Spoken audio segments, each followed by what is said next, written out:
Samuel chapter 5.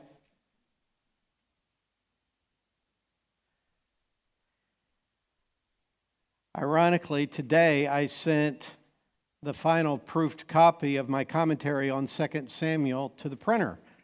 So I entitled the commentary Conqueror and Composer, because many times you don't think of a battle-tested man as somebody who's able to write music.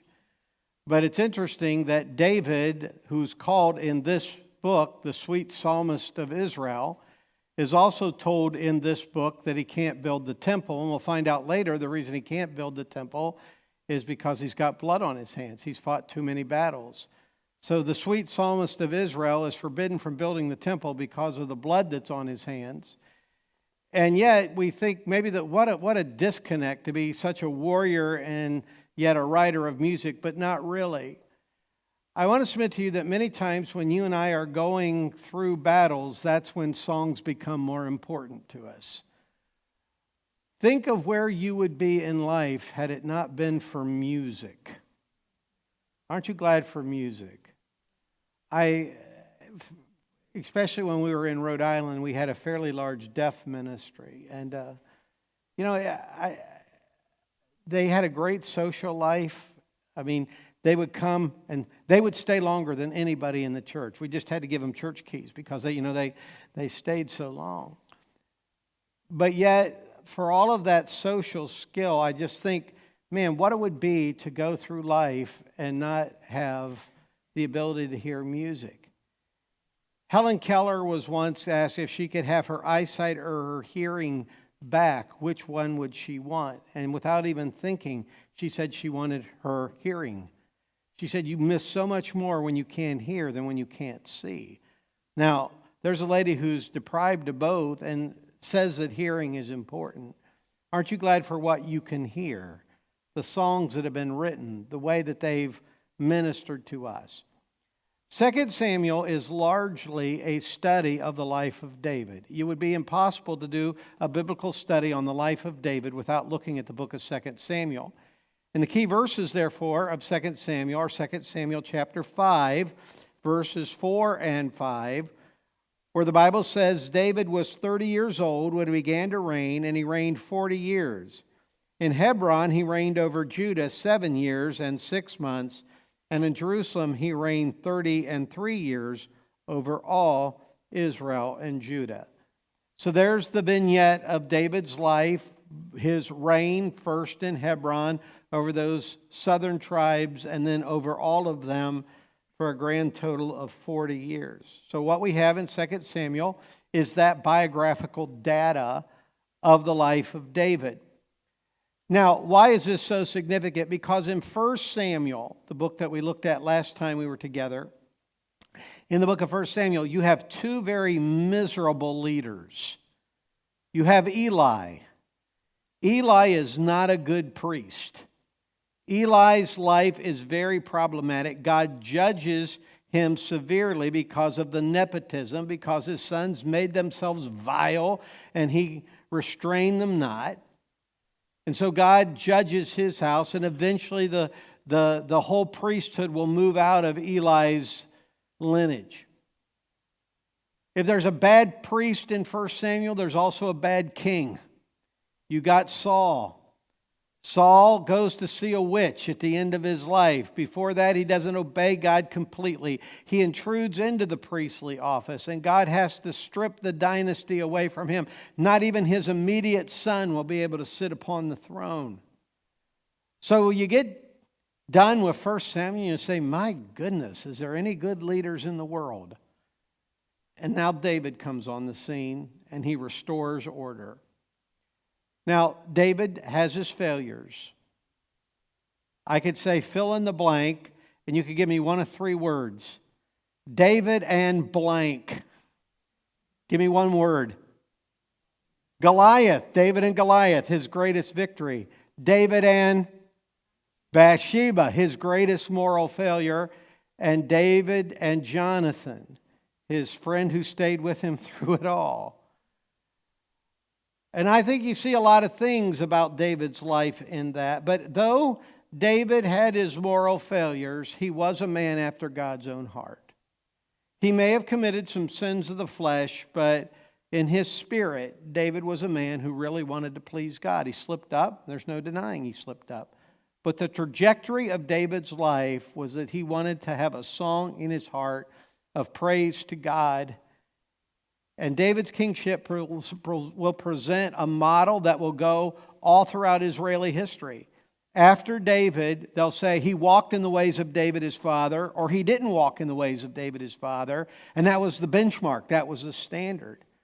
Indeed, I would submit to you that it almost sits the dynasty by which even the millennial reign will take place, as Jesus Christ will come and sit upon the throne of David in the city of Jerusalem.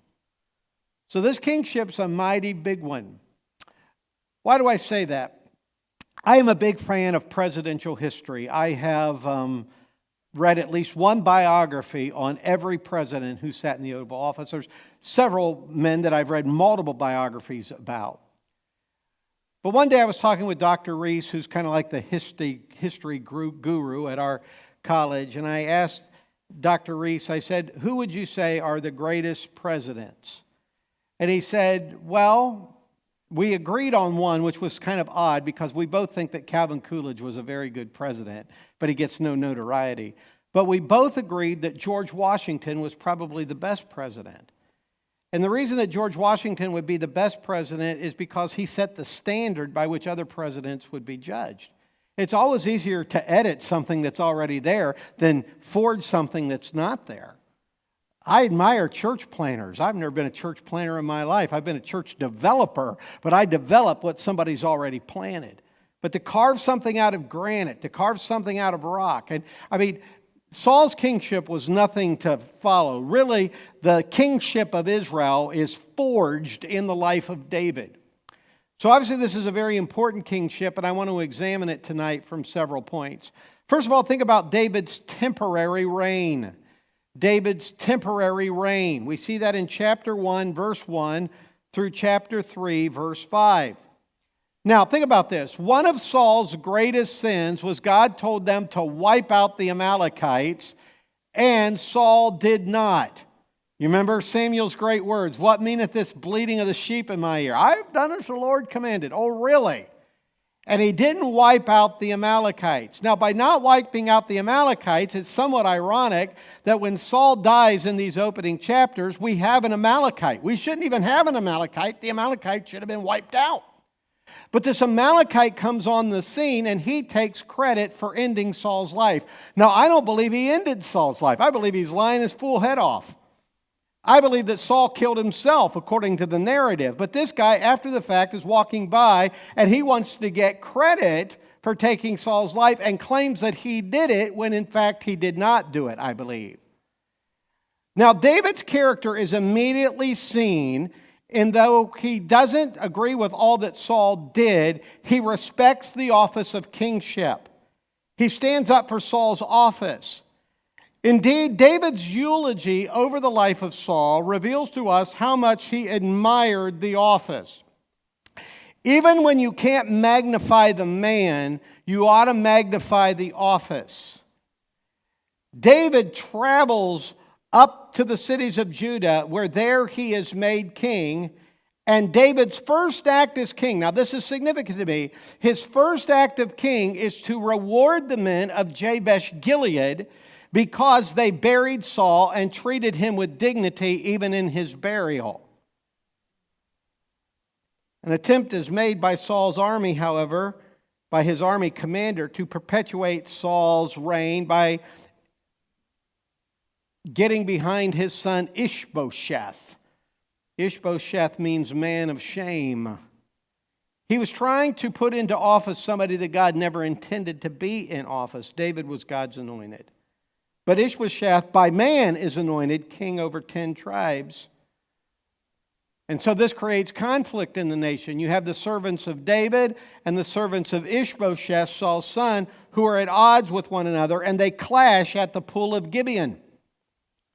And when they clash, David's forces are victorious, but there's a significant thing that happens. Abner kills Asahel. So even though David is victorious, one of his key men is killed by this fellow by the name of Asahel.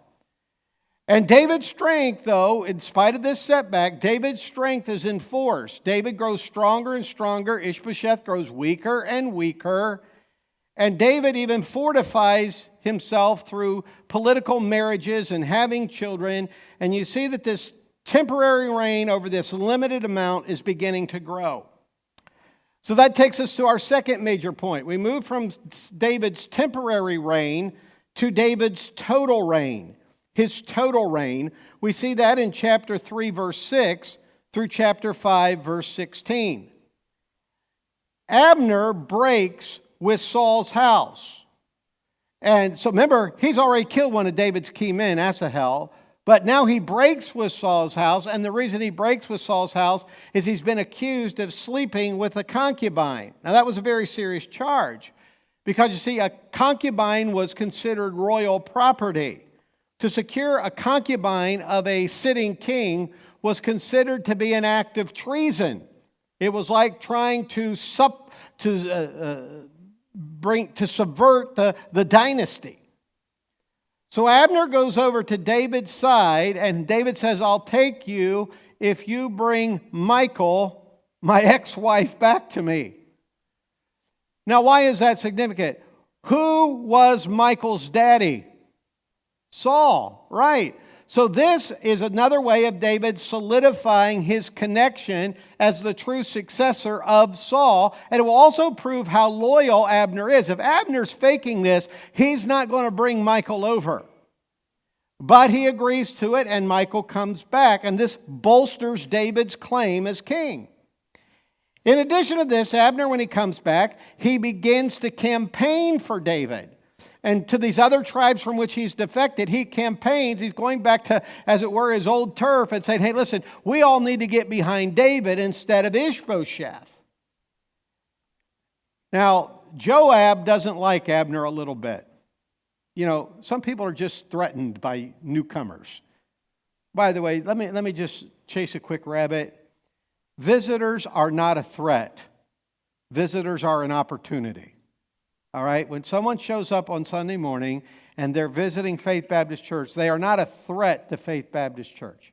Now, please understand what I'm saying. I'm thankful for my security team. I really am. In the day and age which we live, we need good security teams at our church. But the first thing people should see when they pull on the property is not your security team. Visitor in pew number 5. Everybody alert, alert, alert. Visitor in pew 5. No. That's behind the scenes.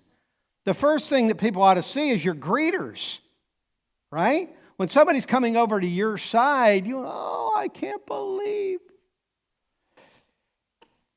Years ago, my dad was having his story taped on Unshackled, and we were going from Georgia up to Chicago for the taping of my dad's testimony. And as we were going up there was a college that was famous at that time that was going through scandal. It had been very popular, but it was going through scandal. And Karen had never seen the campus before, so on our way to Chicago, I just pulled into the campus and pulled into a visitor's parking spot. When I did, the information office was right there by the visitor parking. And I'm not exaggerating, the lady who was working at the reception desk bolted out. I mean, she ran to our car. And as she ran to our car, she looked, she saw our license plate was from Georgia. She said, "I can't believe you came all the way from Georgia just to see me." Our kids were wee little at the time. She was unbuckling their seats. She was helping carrying them in. I mean, we made her day by showing up on campus. Now, that college was riddled with scandal, but they were still having students, and in that I saw why. Why? Because charity covers a multitude of sins. But Joab, he can't stand this. He can't stand anybody coming in. He sees this all as a threat, and so he kills Abner. Now, that's a problem. David laments the loss of Abner. David cries, "He died as a fool dies." And David laments. Joab will never be able to have, David doesn't deal with it, but later on David's deathbed, he'll tell Solomon to deal with it. But he should have dealt with it, but he didn't. But it needed to be dealt with. So, if anything happens out of this, Abner's defection over to Ishbosheth shows that the side of Ishbosheth is weakening and weakening and getting smaller and smaller. So what happens? Knowing that the gig is up, two of Ishbosheth's army officers, fellows by the name of Baanah and Rechab, they kill Ishbosheth. Now you'd think David would pin medals on them and say, for they're jolly good fellows, but he doesn't do that. David, in turn, punishes the officers for attacking the house of Saul. The death of Ishbosheth, however, paves the way for David to become king over the entire nation of Israel, and that's exactly what happens. This is occasioned with a stellar coronation.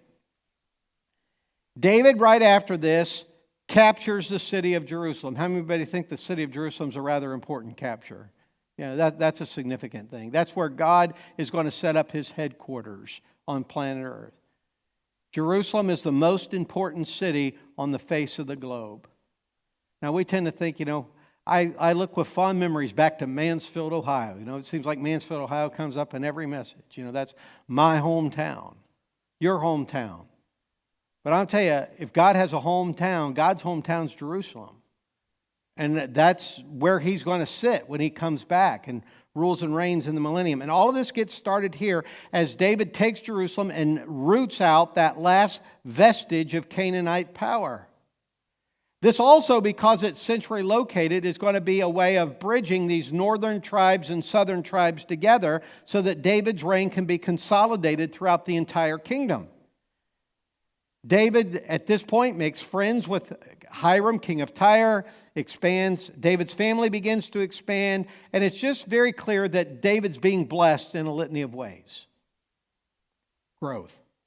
So you got his temporary reign, then you secondly see his total reign, and then from chapter 5, verse 17 through chapter 9, verse 13, you see his triumphant reign.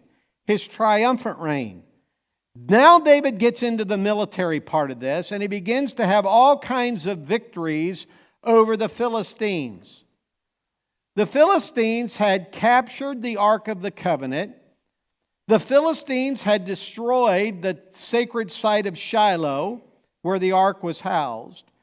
And because they captured the Ark and because they destroyed Shiloh, it was like the Ark had no permanent resting place.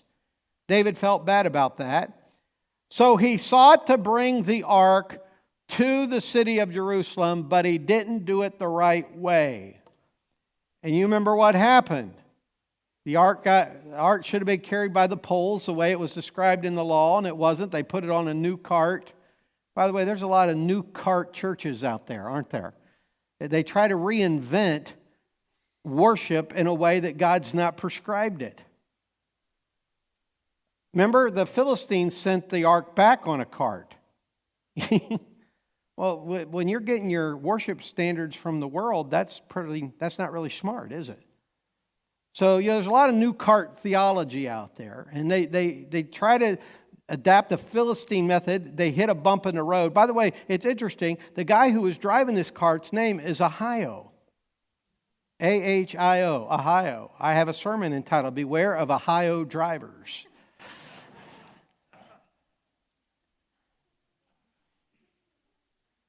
And what happened? He reached out to steady that thing, and when he did, he's smitten dead. And Uzzah, the guy who touched the ark, dies. So they just leave it. They leave it in the house of Obed-Edom. When the ark's left in the house of Obed-Edom, his family's blessed because of it. And so this is very interesting. Now, David gets his act together. So he says, okay, now we're going to take this to Jerusalem, and we're going to take it to Jerusalem the right way. And he does, and when he does, he starts dancing before the Lord. Now, please understand, when he's talking about dancing, he's not talking about anything that you would see on American Bandstand or, Soul Train. What he's talking about here is he's talking about a joyful celebration. If you've ever seen, even in tribal situations, when people get excited, they They dance in celebration. That's what this is. This is nothing like ballroom. There's nothing romantic about it. It's a festive celebration. It's what's going on. But Michal doesn't like it. And she said, oh, how the king behaved himself today. You know, if you're a king and you conduct yourself with proper decorum, you're not going to celebrate in such a popular way. You need to preach the word with dignity. All right. Now, where did she get the idea of where a king ought to act? Where'd that ever enter her head? Who do you think she's comparing David to? You're not acting like Daddy would have acted. Our dad would have never done anything like that. So it's interesting that the curse that came upon her at this point is she's barren. God's saying to her in a backhanded kind of way, listen, you think your dad's all that in a bag of Fritos? I got news for you. His line's not going to be perpetuated. I'm not going to let any son of his sit upon my throne.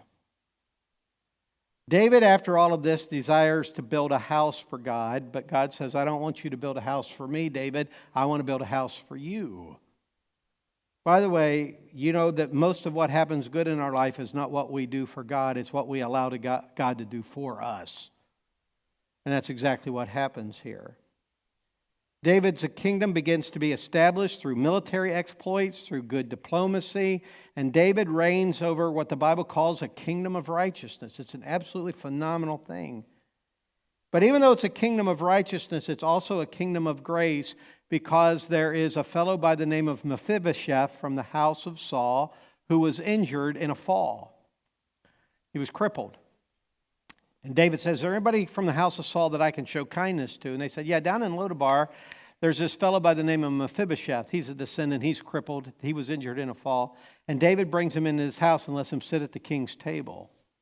Oh, what a great picture. Let me ask you a question. How many of you were injured from the fall?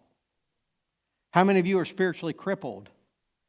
How many of you have no right to be at the king's table tonight, but he's gave you a special invitation when the world cast you aside? Man, I'm telling you what, it's a great thing to move from Lodabar to the king's table. I'm so glad that God took this cripple. I know what's like. 15 years old, I had a rare genetic crippling disease. Couldn't take more than 15 steps. I know I've been confined to a wheelchair. I know what it's like to be crippled. And I'll tell you one thing, to think that this cripple one day will be able to sit at the table of the king. Thou preparest the table before me in the presence of mine enemies. Thou anointest my head with oil, my cup runs over. David's triumphant reign. Which brings us to our fourth point, David's troubled reign. David's troubled reign. We see that in chapter 10, verse 1 through chapter 20, verse 26. David sends some men down to bring kudos to a fellow ruler, and they're made fun of. Their beards are cut halfway down the middle. Now, if you're going to shave, don't shave halfway. You mean, how stupid to have a beard on this side and clean shaven on that side.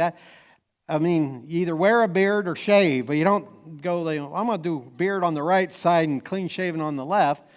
That looks stupid. And that's what they're trying to do. They're trying to embarrass them. They cut off their robes so their backside's showing, and they're embarrassed. Now, part of this is due to the fact that David did not seek God's leading in all of this. And this is a precursor of what is to come. Remember, there was a time when kings are supposed to go forth to war, and David tarries behind in Jerusalem, standing on the corner watching all the girls go by, and that ends up with him committing sin with Bathsheba. Nathan confronts David and says, "Thou art the man." There's rarely a month that goes by that I don't hear of another man of God that has fallen into moral failure. I heard of one just today. Just today, right before I went to my last class today, I received news that a man that I knew, who was a pastor, had fallen into sin. I want to submit to you that we all need Nathans in our life who can point our bony finger at us and say, "You're the man. You're the man." And David confesses his sin. But David had already given the judgment. He said that the sword will not depart out of the house. This man shall restore fourfold. And by the way, that's exactly what happened. The sword never did depart out of David's house. And he did pay fourfold. The baby died. Amnon raped Tamar. Absalom murdered Amnon. And then Absalom tried to win the hearts of the people. By the way, beware of anybody in an institution that has an Absalom spirit. If you're at work and somebody's around the water cooler saying, now I'm not the foreman, but if I were, stay away from that dude. I'm not the mayor, but if I was. I'm not the pastor, but if I was. I'm not this, but if I was. That's an Absalom spirit. And be careful of that. That's not healthy for any institution. Absalom flees the city, but is brought back through Joab's plea. And Absalom begins to win the hearts of the people. And things get so bad that now David has to flee the city of Jerusalem. And in so doing, he's cursed by this fellow named Shimei. And guy says, let me go over there and smite that guy. If I smite him once, I won't have to smite him a second time. And David exercises restraint. And I think part of the reason why David exercises restraint is David knows that he's partly to blame for the shame that he's experiencing right now. Meanwhile, Absalom follows Ahithophel's counsel regarding the harem, and tragedy comes regarding that. Ahithophel advises Absalom to kill David, but that advice is rejected. And now that his advice is rejected, Ahithophel sees that his advice and influence with the crown is dwindling, or the temporary crown that he perceives in Absalom. And seeing that his influence has dwindled, he goes home and he commits suicide. Meanwhile, while David's in exile, his friends are ministering to him. By the way, it's always good to have friends who minister to you when you're in exile. You know who your friends are when you're in exile. When you're sitting on the throne, you don't know who your friends are. When you're in exile, you know who your friends are.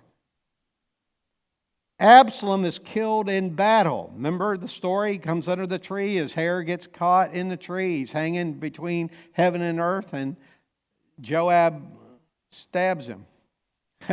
Lester Roloff has a famous sermon from that, and the mule walked on is the name of the message. Absalom's killed. David returns to Jerusalem, but there's friction between the northern tribes and the southern tribes over all of this. And David's weakness is revealed in the fact that once again, Joab is out of hand. Once again, Joab is a loose cannon.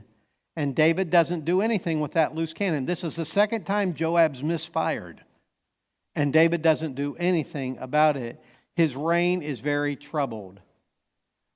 And this brings us to our final point, which is David's tested reign.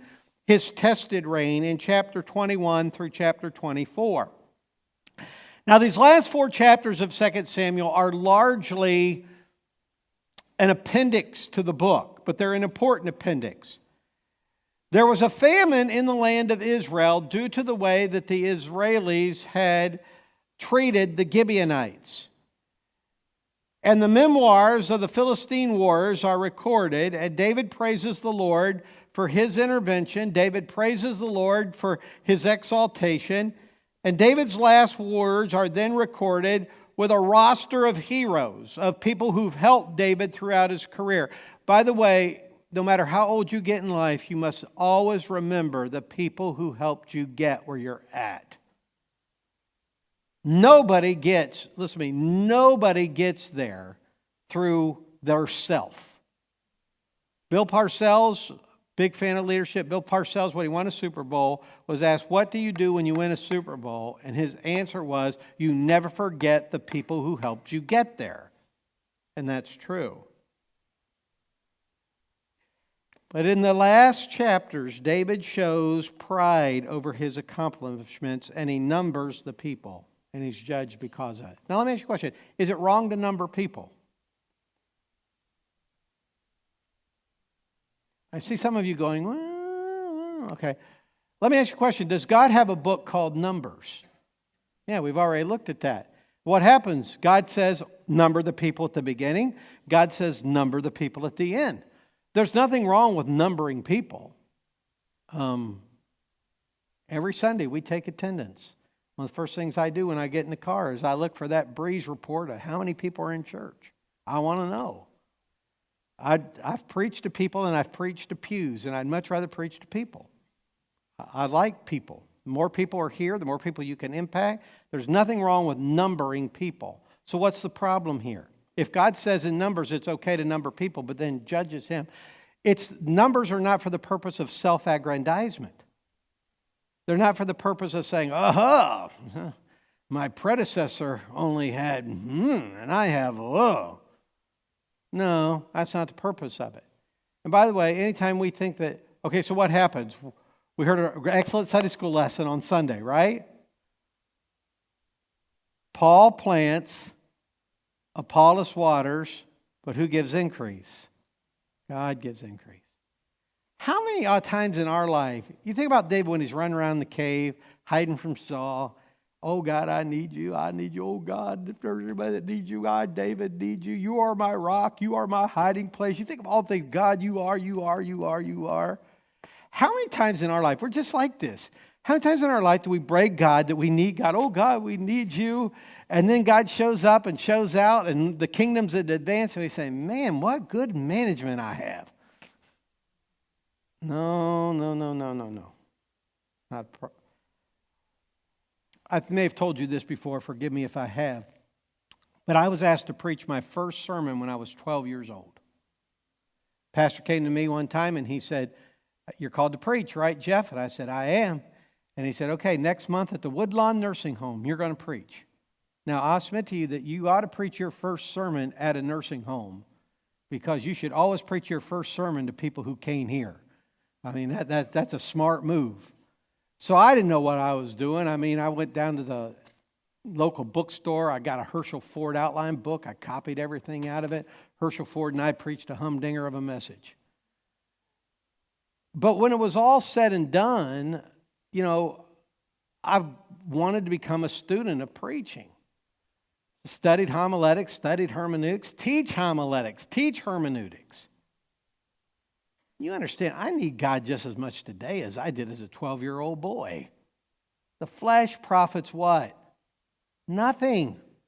Jesus said, without me, you can do nothing. How many believe that communication is a complicated exchange?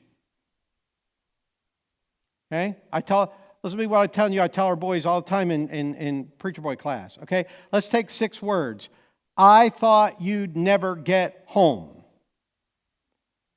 Okay, so I go home tonight and Karen says, I thought you'd never get home. Well, depending on how she says that means all the difference in the world. If she looks at me and bats her eyelashes and says, I thought you'd never get home, that means something. If she looks at me and glares and says, I thought you'd never get home, well, that means something else. When you're 5 years old and you come out of your bedroom and your mom says, you're wearing that tie, it means keep it on. When you're 35 and your wife says, you're wearing that tie, it means take it off. It's the same words, it's just how it's said.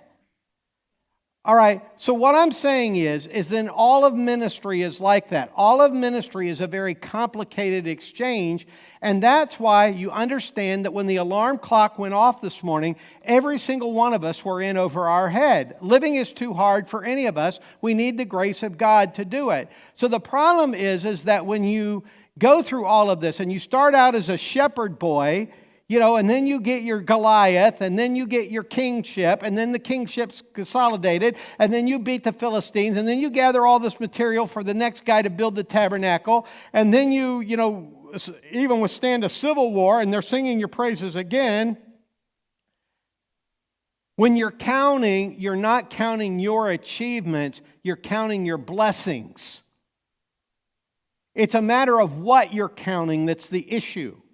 And David is tested in this regard. Are you counting what you've done for God, or are you counting what God's done for you? This goes all the way back to the temple building.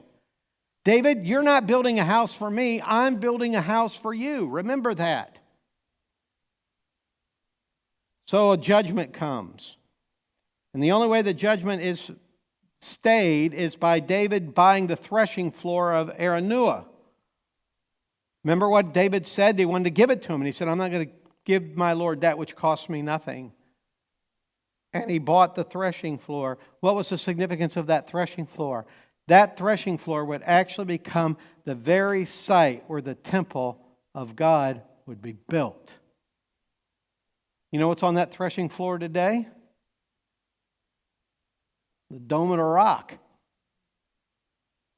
How do you believe that's an important piece of property? Yeah. By the way, God's still got plans for that piece of property. He's still going to... That's a very important piece of real estate right there. I'm reading a history book right now on the Crusades. It's very interesting. I don't know that I've ever studied that much part of history. But man, the Muslims and pagan Christians were fighting like nobody's business over that property.